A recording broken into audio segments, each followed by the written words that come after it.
പറയാറുണ്ട് സ്ത്രീകൾ ഏജ് കൂടുന്തോറും ഡിപ്പെൻഡഡ് ആവും എന്ന് പറയാറുണ്ട്.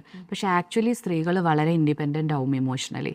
കാരണം നമ്മൾ കടന്നു പോകുന്ന കാര്യങ്ങളിൽ കൂടി ഒന്നും ശരിക്കും പുരുഷന്മാർ കടന്നു പോകുന്നില്ല, മെൻ്റലിയും ഫിസിക്കലിയും. കാരണം നമ്മളെല്ലാ മാസം എന്നുള്ള മാതിരി നമ്മൾ ആദ്യം ബോഡി ചേഞ്ച് ചെയ്യുമ്പം നമ്മളൊരു 10, 12, 15 വയസ്സുള്ളപ്പോൾ നമ്മളൊരു പീരിയഡ്സ് ആവുന്ന ഒരു പെൺകുട്ടി, അത് കഴിഞ്ഞ് കല്യാണം കഴിയുന്നു, ബോഡിയിലൊരു ചേഞ്ച് വരുന്നു, കുട്ടി ഉണ്ടാവുന്നു, അതിനൊരു ചേഞ്ച് വരുന്നു. ആ സമയത്ത് നമ്മൾ ഒരു കുട്ടി ഉണ്ടാവുന്ന സമയത്ത് നമുക്ക് മാനസികമായിട്ടുള്ള ബുദ്ധിമുട്ടുകളും ശരീരം മാറുന്നു.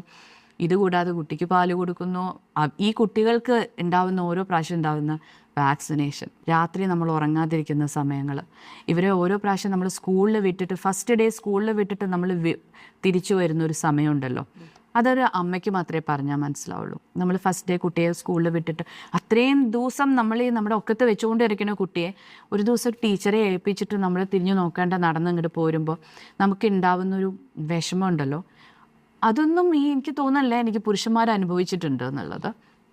അവരൊക്കെ ആ സമയത്ത് വളരെ ബിസി ആയിരിക്കും, ജോലിയിൽ വളരെ ബിസി ആയിരിക്കും. പിന്നെ മാത്രമല്ല അവരാ ഒരു മാസ്കുലിൻ എനർജിയിലാണ് അവർ നിൽക്കുന്നത്. ഒരു മാസ്കുലിനിറ്റി എന്ന് പറയുന്നത് അതാണ്, ഒരു പ്രാക്ടിക്കലായിരിക്കും. അവരും കുട്ടികളാണ്, വളരണം, അങ്ങനെ. പക്ഷെ നമ്മളെപ്പോഴും ഒരു ഫെമിനൈൻ എനർജിയിലാണ് സ്റ്റക്കായിട്ടിരിക്കുന്നത്. സ്റ്റക്കല്ല, ആ എനർജിയിലാണ് നമ്മൾ നിൽക്കുന്നത്. അപ്പോൾ ആ എനർജി എന്ന് പറയുന്നത് ഇങ്ങനത്തെ ഇമോഷൻസ് കൂടെ കടന്നു പോകുന്നതാണ്.